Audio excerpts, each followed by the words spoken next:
Hi hello ನಮಸ್ಕಾರ welcome back to the Apoorva ಡಿನೈಕ್ YouTube channel. ಇವತ್ತಿನ ಬ್ಲಾಗು ನಾವು ಟೆಂಪಲಿಗೆ ಹೋಗ್ತಾ ಇದ್ದೀವಿ. ನಮ್ಮನೆ ಹತ್ತಿರ ಇರೋ ಟೆಂಪಲು ಸ್ವರನ್ ಗೆದ್ದೆ ಅಂತ ಹೇಳಿಬಿಟ್ಟು. ನಾನಿದು ಫಸ್ಟ್ ಟೈಮ್ ಹೋಗ್ತಾ ಇರೋದಾಗಿರುತ್ತೆ. ಯಾರೆಲ್ಲ ನನ್ನ ಚಾನಲ್ನ ಫಾರ್ ದ ಫಸ್ಟ್ ಟೈಮ್ ವೀಕ್ಷಿಸ್ತಿದ್ದೀರಾ, ಲೈಕ್ ಮಾಡಿ, ಕಮೆಂಟ್ ಮಾಡಿ, ಶೇರ್ ಮಾಡಿ, ಹಾಗೆಯೇ ಸಬ್ಸ್ಕ್ರೈಬ್ ಮಾಡ್ಕೊಂಡು ನೋಡಿ ಫ್ರೆಂಡ್ಸ್. ನಿಮ್ಮ ಒಂದು ಸಪೋರ್ಟು ನಮಗೆ ಅತ್ಯಮೂಲ್ಯ ಅಂತಲೇ ಹೇಳ್ಬೋದು. ನಾವಿವಾಗ ಮನೆಯಿಂದ ಬೀಚ್ ರೋಡಲ್ಲಿ ಹೋಗ್ತಾ ಇದ್ದೀವಿ. ಮಳೆ ಬಂದು ನಿಂತಿತ್ತು. ವೆದರ್ ಕೂಡ ತುಂಬಾ ಚೆನ್ನಾಗಿತ್ತು. ಮಳೆ ಬರುತ್ತೇನೋ ಅಂದ್ಕೊಂಡಿದ್ದೆ, ಬಟ್ ಮಳೆ ಬರಲಿಲ್ಲ. ನಾವು ಇವಾಗ ಹೋಗ್ತಾ ಇದ್ದೀವಿ. ನಾನು ನನ್ನ ಹಸ್ಬೆಂಡ್ ಹೋಗ್ತಾ ಇರೋದು ಫಸ್ಟ್ ಟೈಮ್. ಆಗಲೇ ಹೇಳಿದ ಹಾಗೆಯೇ ನಮ್ಮನೆಯವರು ತುಂಬ ಸತಿ ಹೋಗಿದ್ದಾರೆ, ಬಟ್ ನಾನು ಹೋಗಿರಲಿಲ್ಲ. ಇದು ಫಸ್ಟ್ ಟೈಮ್ ಆಗಿರುತ್ತೆ. ಇಲ್ಲಿ ತುಂಬಾ ಐತಿಹಾಸಿಕ ಪ್ಲೇಸ್ ಅಂತ ಹೇಳ್ಬೋದು. ಹಾಗೆಯೇ ತುಂಬ ದೇವಸ್ಥಾನಗಳು ಕೂಡ ಇದೆ. ಏನೆಲ್ಲ ಇದೆ, ಹೇಗಿದೆ ಅನ್ನೋದನ್ನು ನಾನು ನಿಮಗೂ ತೋರಿಸ್ಕೊಡ್ತೀನಿ. ಬನ್ನಿ ಫ್ರೆಂಡ್ಸ್. ಈ ದೇವಸ್ಥಾನಕ್ಕೆ ನಮ್ಮನೆಯಿಂದ ಹೆಚ್ಚು ಕಮ್ಮಿ 2ರಿಂದ 3 ಕಿಲೋಮೀಟ್ರ್ ಆಗ್ಬೋದು ಅಂತ ನಮ್ಮನೆಯವ್ರು ಹೇಳ್ತಾ ಇದ್ದರು. ನಾವು ಬೈಕಲ್ಲಿ ಹೋಗ್ತಾ ಇದ್ದೀವಿ. ತುಂಬ ಮುಂಚೆನೇ ಹೋಗಬೇಕಿತ್ತು. ಫಸ್ಟ್ ಒಂದು ಸತಿ ಹೋಗಿದ್ವಿ, ಬಟ್ ನಾವು ಅಲ್ಲಿ ಹೋದಾಗ ದೇವಸ್ಥಾನ ಕ್ಲೋಸ್ ಇದ್ದಿದ್ದರಿಂದ ವಾಪಸ್ ಬಂದಿದ್ವಿ. ಅದಕ್ಕೆ ಈ ಸತಿ ಹೋಗ್ತಾ ಇದ್ದೀವಿ. ಇದೇ ನೋಡಿ ಸ್ವರನ್ ಗೆದ್ದೆ ಅಂತ. ಇಲ್ಲಿ ಜಾತ್ರಾ ಮಹೋತ್ಸವ ಎಲ್ಲ ತುಂಬ ಚೆನ್ನಾಗಾಗುತ್ತಂತೆ, ಬಟ್ ನಾನಿನ್ನೂ ಬಂದಿಲ್ಲ. ನಮ್ಮನೆಯವರು ಈ ದೇವಸ್ಥಾನಕ್ಕೆಲ್ಲ ನಡ್ಕೊತಾರೆ.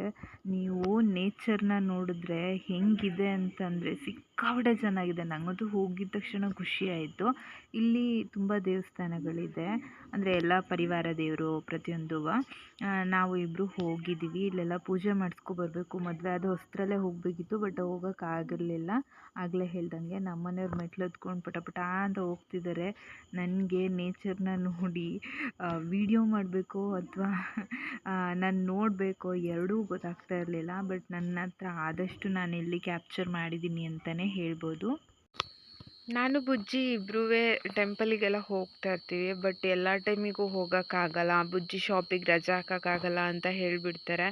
ಸೊ ಹೋಗಿರೋ ಕಡೆ ಮಾತ್ರ ನಾನು ಎಲ್ಲನೂ, ಅಂದರೆ ನಾನು ಹೋಗೋದು ಫಸ್ಟ್ ಟೈಮ್ ಆಗಿರುತ್ತೆ. ಏಕೆ ಅಂತಂದರೆ ನಾನು ಹುಟ್ಟಿ ಬೆಳೆದಿದ್ದು ಎಲ್ಲ ಕೂಡ ಕಡೂರಲ್ಲೇ. ಬಟ್ ನಾನು, ಅಂದರೆ ನಮ್ಮದು ಮೂಲ ಇಲ್ಲೇ ಸಂತೆಗುಳಿ, ಕುಮಟಾ ಸಂತೆಗುಳಿ. ಬಟ್ ನಾವು ಆ ಕಡೆ ಇದ್ದಿದ್ದರಿಂದ ನಮಗಿಲ್ಲಿ ಏನೂ ಅಷ್ಟಾಗಿ ನೋಡಿಲ್ಲ ಜಾಗನ.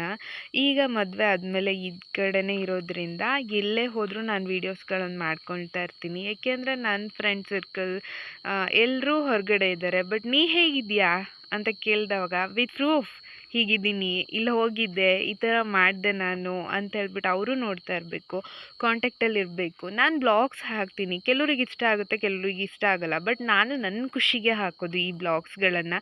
ಏಕೆ, ಇಂಥ ಕಡೆ ಹೋಗಿದ್ಲು ಅಂತ ತೋರಿಸ್ಕೋಬೇಕು ಅಂತಲ್ಲ, ನನಗೆ ಎಕ್ಸೈಟ್ಮೆಂಟ್. ನಾನು ಮೊದಲಿಂದನೂ ವೀಡಿಯೋ ಫೋಟೋಗ್ರಫಿ ಅಂದರೆ ನಂಗೆ ಸಿಕ್ಕಾಪಟ್ಟೆ ಇಷ್ಟ. ಹಾಗಾಗಿ ಮತ್ತು ನಾನು ಹೋಗೋ ಪ್ಲೇಸ್ಮೆಂಟ್ಗಳು ಕೂಡ ನಾನು for the first time experience ಮಾಡೋದಾಗಿರುತ್ತೆ. ಹಾಗಾಗಿ ಕೂಡ ನಾನು ಎಲ್ಲ ಕಡೆನೂ ವೀಡಿಯೋಸ್ಗಳನ್ನು ಮಾಡ್ತೀನಿ.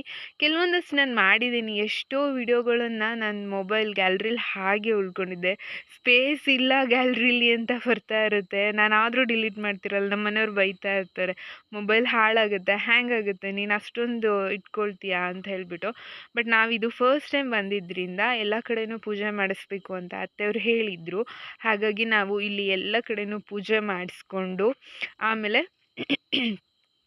ಅಲ್ಲಿ ಒಂದು ದೇವಸ್ಥಾನನೂ ಬಿಟ್ಟಿಲ್ಲ, ತುಂಬ ದೇವಸ್ಥಾನ ಇದೆ. ಇಲ್ಲಿ ಜಾತ್ರೆ ಕೂಡ ಆಗುತ್ತೆ ಅಂತ ಹೇಳ್ತಾ ಇದ್ರು ಇಲ್ಲಿ ಪೂಜೆ ಮಾಡೋರು. ಬಟ್ ನಾನು ಇನ್ನೂವರೆಗೂ ಜಾತ್ರೆ ಎಲ್ಲ ಬಂದಿಲ್ಲ ಮದುವೆ ಆದಮೇಲೆ. ಅದಕ್ಕೆ ನಮ್ಮನೆಯವ್ರು ಹೇಳ್ತಾ ಇದ್ರು, ಈ ವರ್ಷ ನಿಂಗೆ ಕರ್ಕೊಂಡು ಬರ್ತೀನಿ ನೋಡುವಂತೆ ಅಂತ. ಸೊ ಈ ವರ್ಷ ನಾನು ಬರೋದಕ್ಕೆ ಟ್ರೈ ಮಾಡ್ತೀನಿ ಅಂತ ಭಟ್ರ ಹತ್ರ ಕೂಡ ನಾನು ಹೇಳಿದ್ದೆ. ಸೊ ಆದಷ್ಟು ಹೋಗಲಿಕ್ಕೆ ಟ್ರೈ ಮಾಡಬೇಕು. ನನಗೆ ಒಂದು ವೈಬ್ ಏನಪ್ಪ ಅಂದರೆ, ಟೆಂಪಲಿಗೆ ಬಂದರೆ ಏನೇ ಒಂದು ಸ್ಟ್ರೆಸ್ ಇರಲಿ, ಏನೇ ಒಂದು ಬೇಜಾರಿರಲಿ, ಒಂದು ಮೈಂಡ್ ರಿಫ್ರೆಶ್ಮೆಂಟ್ ಅಂತ ಆಗುತ್ತೆ. ಅದೇನೋ ಗೊತ್ತಿಲ್ಲ, ಇಂಥದ್ದೇ ಟೆಂಪಲ್ ಹೋದರೆ ಅಂತ ಅಲ್ಲ, ಬಟ್ ನನಗೆ ಯಾವ ಟೆಂಪಲಿಗೆ ಹೋದರೂ ಕೂಡ ಒಂದು ಸ್ವಲ್ಪ ದಿನ ನಾನು ಎಷ್ಟೇ ಬೇಜಾರು ಸ್ಟ್ರೆಸ್ಫುಲ್ ಇದ್ರೂ ನನಗಿಲ್ಲಿ ಹ್ಯಾಪಿ ಅಂತ ಅನಿಸುತ್ತೆ. ಸೊ ನಾನಿದು ಫಸ್ಟ್ ಟೈಮ್ ಆಗಿತ್ತು ಇಲ್ಲಿಗೆ ಬಂದಿದ್ದು. ಇದು ನಮ್ಮ ಬುಡ ಅಂತಲೂ ಹೇಳ್ತಾರೆ ಅತ್ತೆಯವರು. ಇಲ್ಲಿಗೂ ನಡ್ಕೊಳ್ತಾರೆ ಅವರು. ಹಾಗಾಗಿ ಈಗ ನಾವು ಮ್ಯಾರೇಜ್ ಆಗಿದೆ ಅಲ್ಲ, ಸೊ ಹಾಗಾಗಿ ನಾವು ಮದುವೆ ಆಗಿದ್ದು ಸ್ಟಾರ್ಟಿಂಗಲ್ಲಿ ಬಂದಿದ್ವಿ, ಬಟ್ ದೇವಸ್ಥಾನ ಕ್ಲೋಸ್ ಇತ್ತು. ಹಾಗಾಗಿ ಆಮೇಲೆ ಹಂಗೆ ಈಗ ಬಂದಿದ್ದು. ಇವತ್ತಾಗಿತ್ತು ಈ ದಿನದ ಬ್ಲಾಗ್.